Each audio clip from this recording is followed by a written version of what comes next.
Hey everyone, it's Krista from Krista's Quilting Services, and today's video is another one for the How to Draft Your Own Quilt Block series. This series is going to be kind of an ongoing one as I come up with different fun blocks and ideas to try out, and you are welcome to add some of your own ideas if there's something that you would like to be see being done. So today, this video is going to focus on drafting a small butterfly block, and this one is finished at 11 by 11 inches. Often, like, you're looking around for inspiration for your next quilt, or maybe you're in a Facebook group and people are sharing something that they worked on and you really like it and you're like, hey, what's the pattern for that? And sometimes their response is, oh, I just figured it out. And you're going, okay, like, awesome, but I'm not really sure how to figure it out. And that's okay. Everybody's brains work a little bit differently, and some people just can see and understand angles. And the next person just really struggles with that.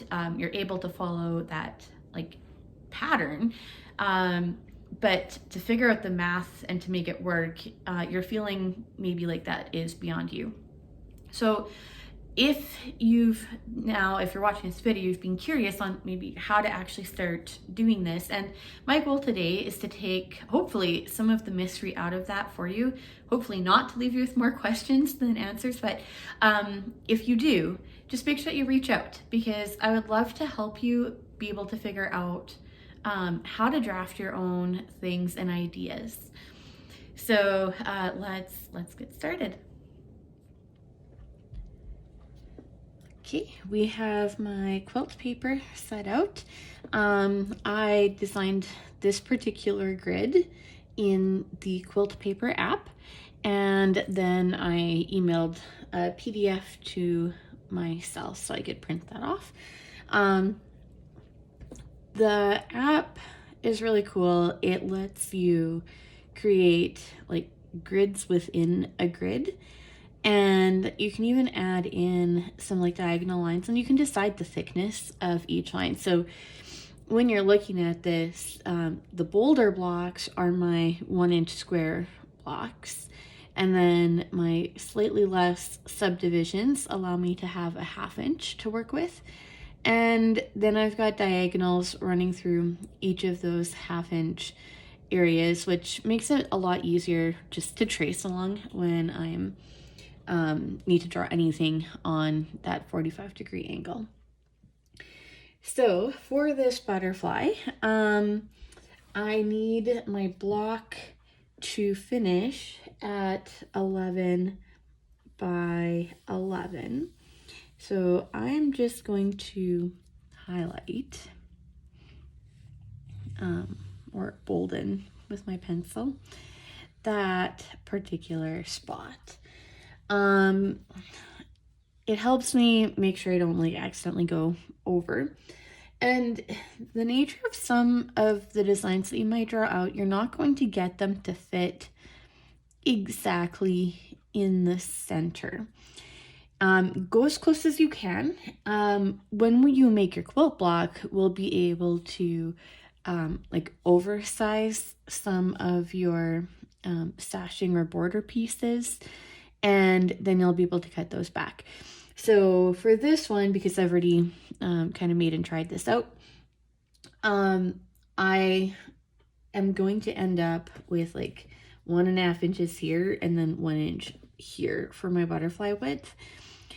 But what I'll do is when I count out my the distance that I need for my side pieces, I'm going to kind of split the difference there. They'll still be a little big because it's kind of a weird number to cut to exactly.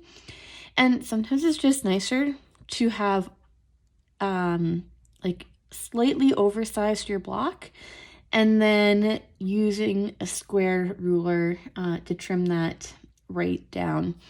And it helps, like, if you've got any spots that get a little bit wonky, you're able to have some extra room to square things up. So, my butterfly, you can start drawing it however you like. And when you start moving into sketching out some of these designs, you'll find that you might come up with several versions, and you'll kind of come down to one that you like the best. Or you could make all of your versions that you come up with and have a variety quilt. So if I had 3 or 4 versions of a butterfly that I liked, or even in different sizes, I could figure out what I need to do for each of them, make them all, and then you just add borders around so that way they all finish in at the same size, and you can put them into your quilt. Let's see, so I'm gonna come all the way up to here and over.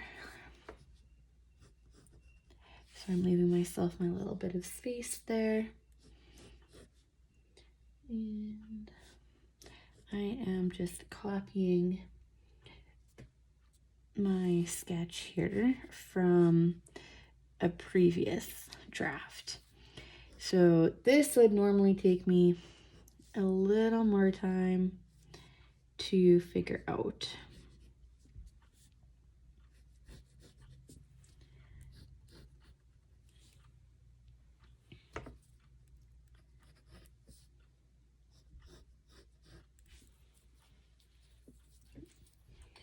And sometimes, even if I'm copying, still make a little mistake. Okay, so one thing you want to watch for, in this case, I'm not going to get an exact center, and it has to do with the fact that I want my butterfly body just to be that 1/2 inch. You could put a bigger piece in if that was easier for you to work with. So what it means is 1/2 of my butterfly, everything is going to line up really well on my bolder 1-inch lines. But on the other side, because I'm starting 1/2 inch in, I'm going to be ending up that 1/2 inch in between.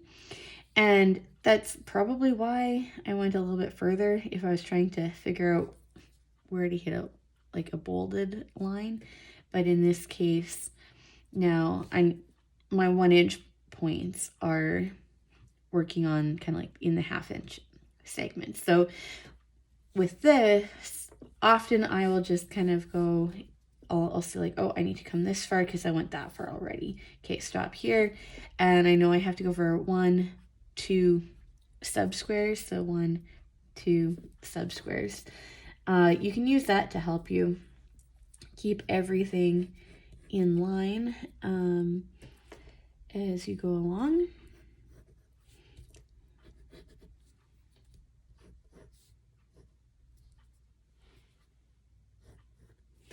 And if you want to do all your drawings in pencil, so that way if you do happen to kind of goof up, you're able to erase and make changes as you go along. Okay, so that is the outline sketch of my butterfly.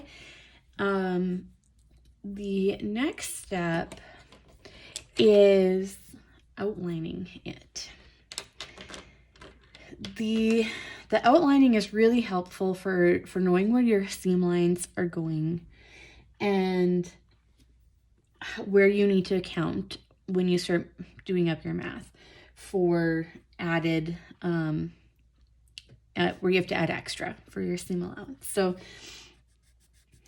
I'm going to start here and here. Actually, before I even outline, I'm gonna use my purple pencil crayon here.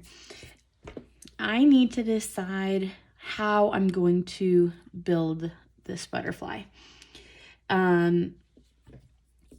I have pieces here that need to come in, and the easiest way for me is to just split each butterfly wing in half. So your goal is to keep pieces as large as possible, so that way you're not working with too many tiny pieces.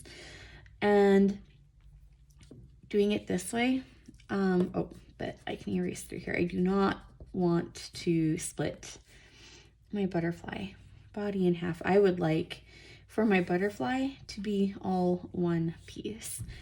And here, then I can do like a stitch and flip or an easy corner, or snowball a corner. There's this method has a lot of different names. When I do that, then I can alter or modify each of these corners here to exactly how I want them to be. And then I can sew these two pieces together. I'm going to end up with, here we go. Here's the other piece. So, draw this in blue. So the other side of where this is all going to attach then or come apart is right here. Now I need to like ultimately extend my center down because my pieces here are going to come across the top here and here. So when I go to do my center, the body of my butterfly, I'm going to need to add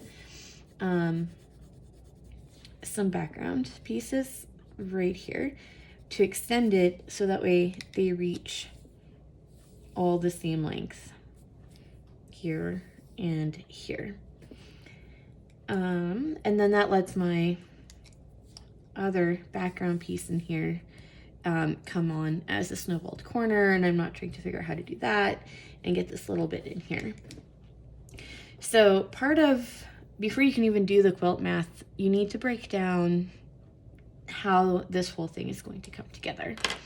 So once you know that, then I find it helpful to outline all my seam allowance areas.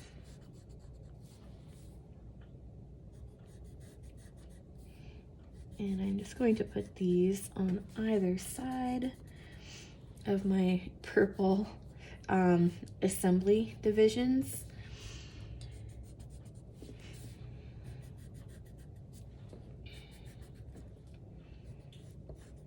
That way I'm able to see the most information all at once. So I see where I have to account for the seam allowance. I can see where I'm assembling, and I will mark out the snowballed corners in another color yet. That way it gives me a quick visual on those two.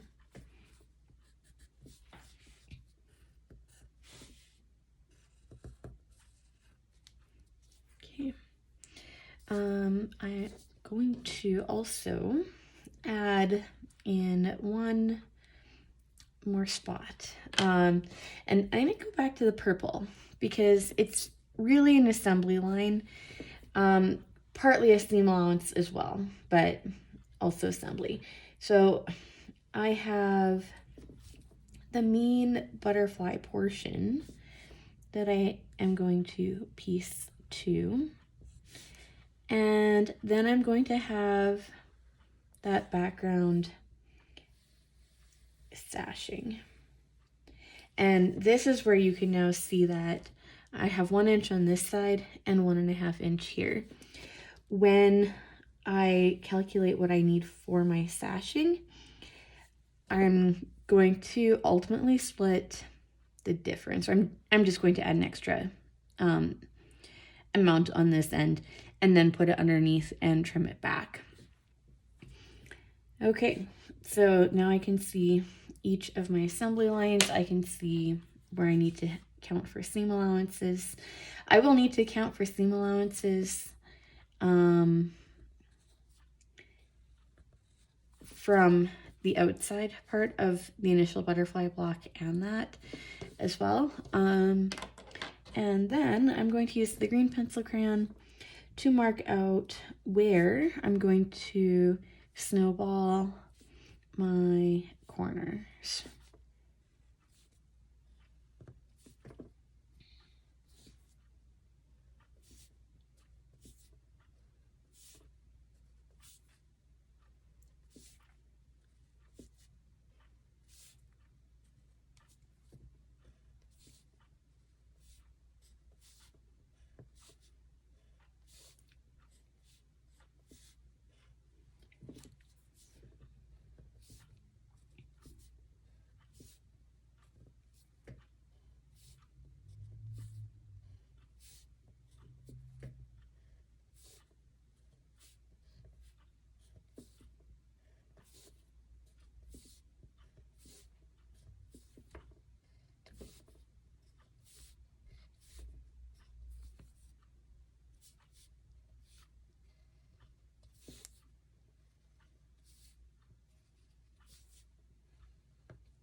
Okay, so with the corners, if you're not really sure when you go to draw them just how to do that, it's the exact opposite from one side to the other.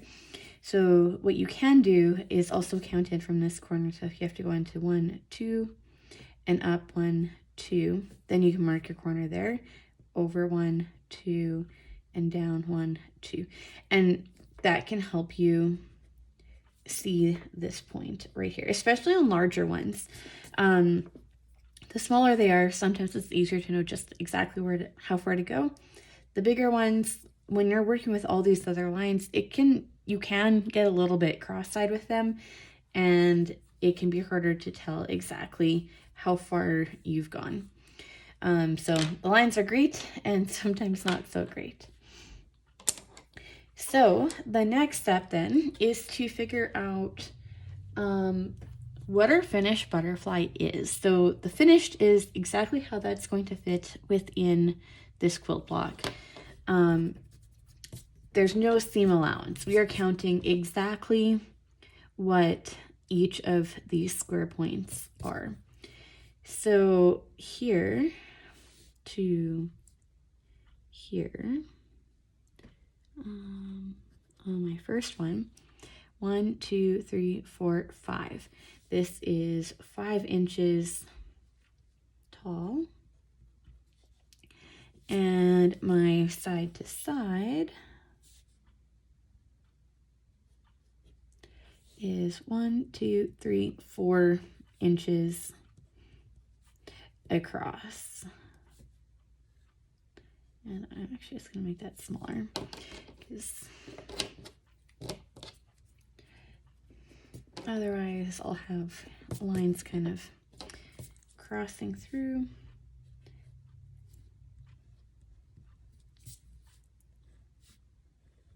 Okay, so we'll just envision that these go all the way across to that butterfly block or the wing, and that this comes all the way up to the top. Then let's count for the bottom. So the bottom, 1, 2, 3, 4 inches up and down. And my side to side on this is 1, 2, 3, 4 inches going across. Okay. These pieces, they're all the same. You only really need to count for one side and then count the number that you'll need to replicate. Then let's take a look at the butterfly, this body piece right here. So I'm going to start from my boulder blocks because they're just a little easier to see. And then I need to add on the other side. So 1, 2, 3, 4, 5, 6 inch blocks here plus a 1/2 inch on each side. So my butterfly body is 7 inches. and it's a 1/2 inch across that way.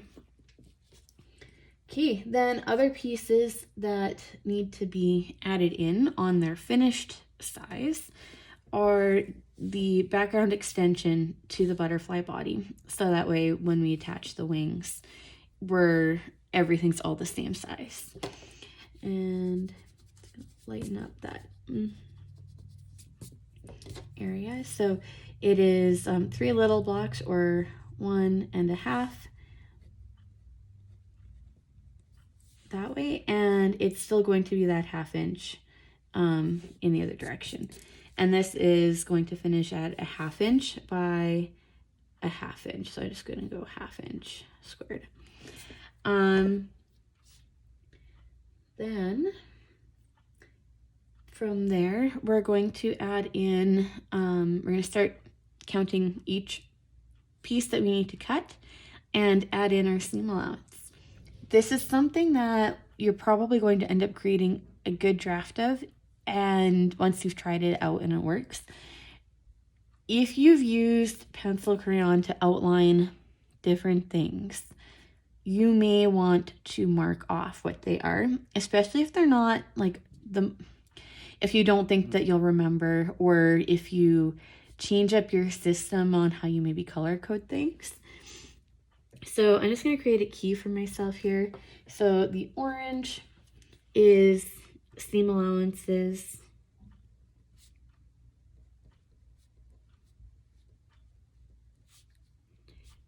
Where I have to remember adding that 1/4 inch.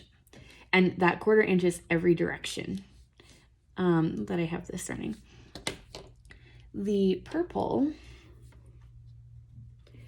is my quilt assembly. So I'm just going to say assembly. The green pieces were my snowball corners, and the blue was extra background fabric that I needed to add to create seam heights.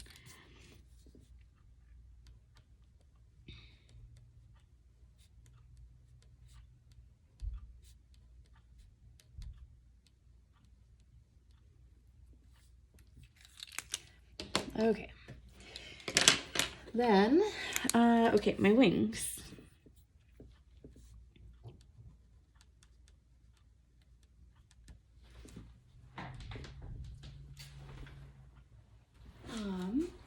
So I have a top wing and a bottom wing portion. So I am going to label those out separately. And it's up to you when you piece this if you want your top and your bottom wings to be separate, like different kinds of colors within the fabric. That is all personal choice.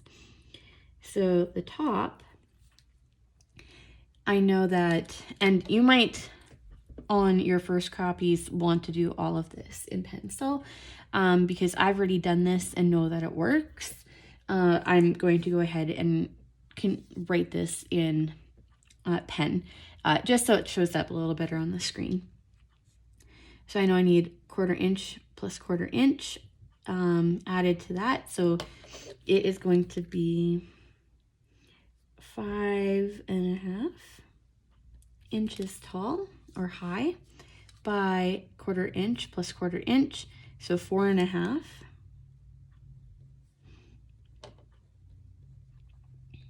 inches in width. And my bottom is going to be completely squared, because I'm adding that 1/4 inch on each side here, and same thing here. So it is going to be 4.5 by 4.5.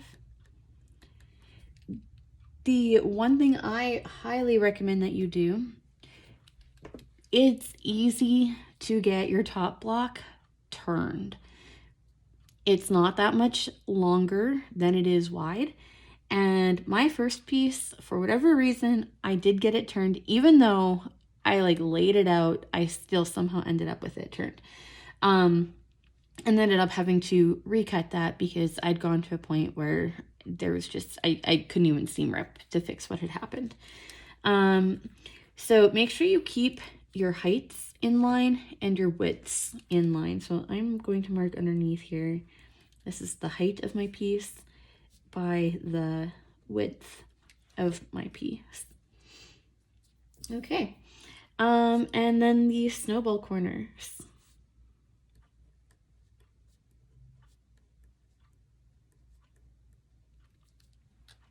So we need to do the same concept as well with the snowball corners. And even though we're sewing on a diagonal and then cutting off the extra, they are being sewn in further on as well. So you do need to give them some, like all that additional space, especially if you want your finished piece to end up as 1 inch here. You kind of already have to add or assume these need to be larger. Otherwise, you're going to have a smaller corner to corner. So these ones, so even though my blocking here is 1 inch, I need to add a 1/4 inch here and a 1/4 inch here. And because it's on an angle, you kind of have to combine that together. So your pieces are going to be 1.5 inch squares that you're cutting instead of 1 1/4.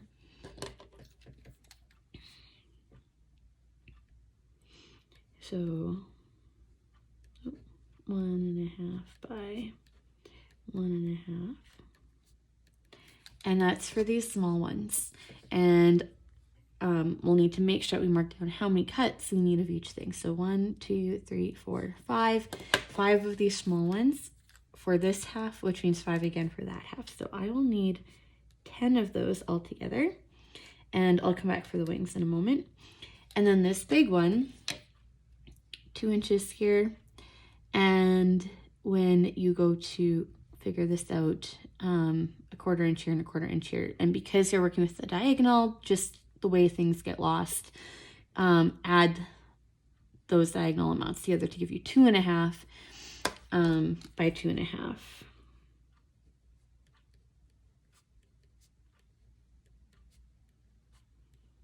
And we only need 2 of those large ones. Okay, and the wings, you're going to need 2 of the top ones.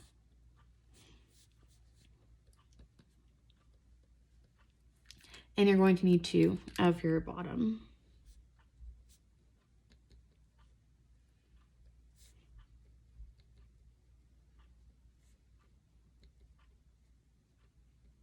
Okay, and then we are on to the butterfly body. So the body's got a few parts. You've got the actual body, and then you have the background pieces that you're going to be attaching to that. So we know it's already 7 inches. We counted our squares. And there is a seam line happening here and here. So you need to give yourself a 1/4 inch for this one and a 1/4 inch for that one. So your 7.5 inch piece is actually going to be, you need to cut 8 for that seam allowance. So 8 in height. And your width, we've got 1/2 inch finished, but we're going to lose, we have to add the 1/4 inch seam allowance for each side. So a 1/4 inch plus a 1/4 inch on your 1/2 inch there. So that gives you 1 inch. And then that's the main piece. And then your background, there's 2 chunks. They are different sizes. So your seam allowance is going to be happening here. And the purple piece, because it's assembly, but also because you've got extra, like this will be a seam later because you're adding in that sashing. You already counted for needing sashing points over here for your height. And so you have to count that in the same place over here.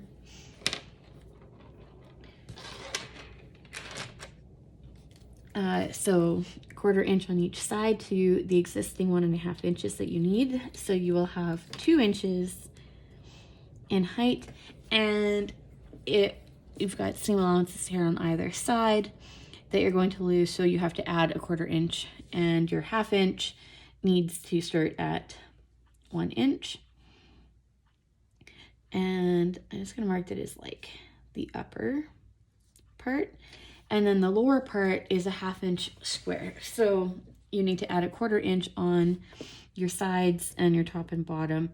So 1/4 inch and 1/4 inch means 1 inch across, and a 1/4 inch and a 1/4 inch means 1 inch up and down.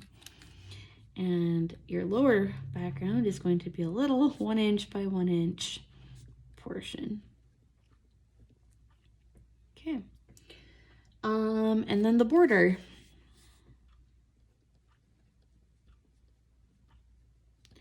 So it's up to you how, when you're assembling, you're going to decide your border based on what your quilt is going to look like. You might be putting it into an area where you don't need it, and you might actually just want your butterfly ultimately to extend all the way to the edges. So if that's how you choose to draw that, and that's how you're going to fit it into your quilt, then you can go ahead and do that. With mine, I need it to be a little bit smaller within that block, and I need to have that bordered around. Otherwise, it's just going to look funny in the bigger quilt where it's going. So now you need to decide how you're going to assemble the border. If you're going to do the sides first or your top and bottom first. And this matters because one is going to be shorter and the other piece is going to be longer. So I opted to do my sides first. So I'm going to show you where then that seam allowance is going to be here and here. So when I go to add my top piece is going to be 11 inches. My side pieces need to finish at 9. So I have, right, so 1, 2, 3, or start counting here, 1, 2, 3, 4, 5, 6, 7, 8, 9 inches.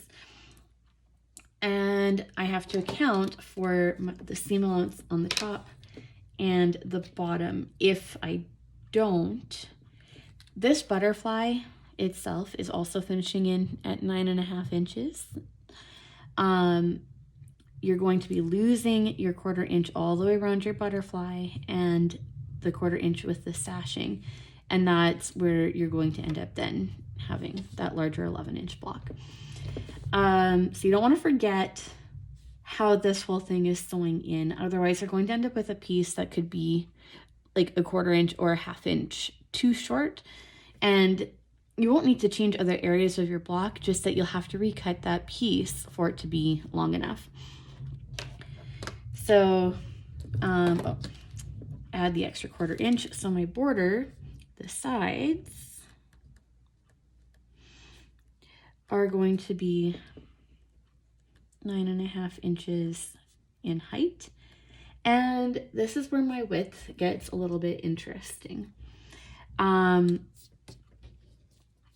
It's easier to cut them both the same width. So this is 1.5. I just have one over here finished. So I'm just going to add an extra 1/2 inch onto this piece. So I'm going to lose a 1/4 inch already from my seam allowance, which means that my sides, when I'm done, they're going to be a 1/4 inch too wide. And I'd sooner trim off like an 1/8 inch on each side, especially seeing as how it's possible that this may not be completely square when I'm done anyway, and I'll need to square it up. So having that little bit of 1/8 inch on each side is actually kind of nice. This is going to allow me to trim everything down well for a nice clean edge, and without a whole lot of waste.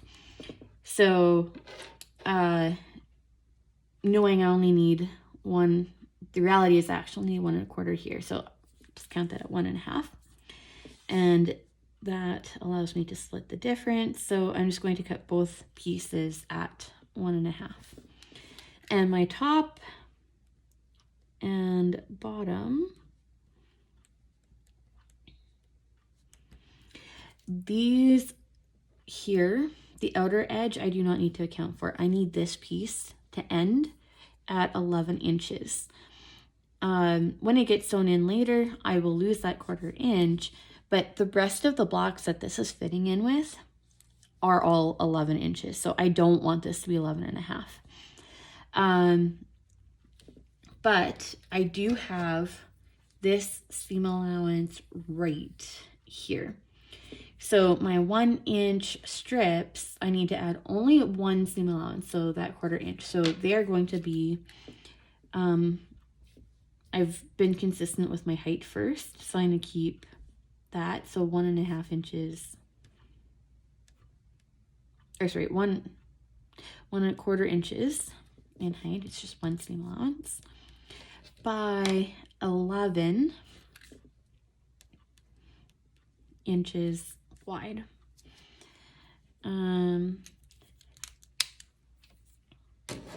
And yeah, so that's all there is to it. It's sometimes you forget to add a seam allowance somewhere. When you're doing your trial run of your block, that's where you're going to figure it out. So not a big deal. Make sure you are definitely using scrap pieces that you do not care about. Your first piece could be pretty mix and match, especially if you thought maybe you were going to have enough to make the whole thing and then you need to recut a piece and it's not going to match. So, but that's okay. That first block is really just about checking that your measurements were correct.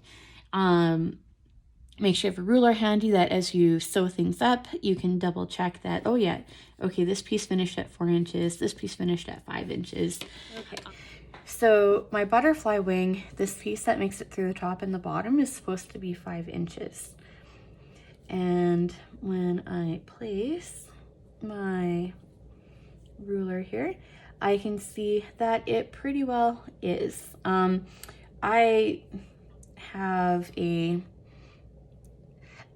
I definitely could stand to make my seam allowances just a little bit bigger.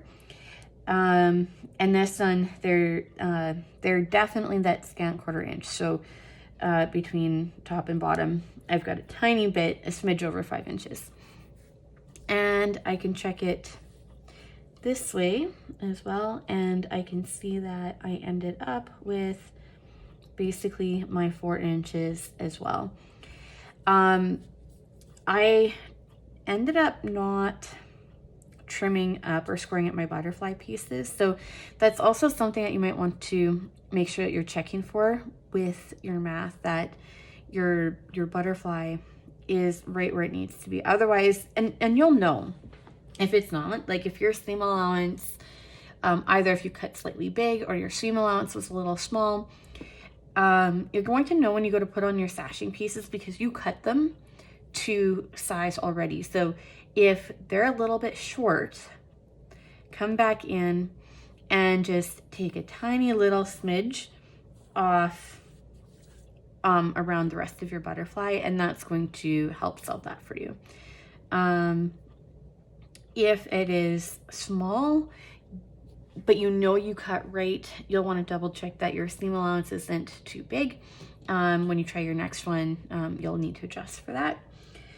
Okay, so my finished body was supposed to be 1/2 inch, and you can see I'm pretty consistent with having that smaller seam allowance, so they're all a little bit bigger that way.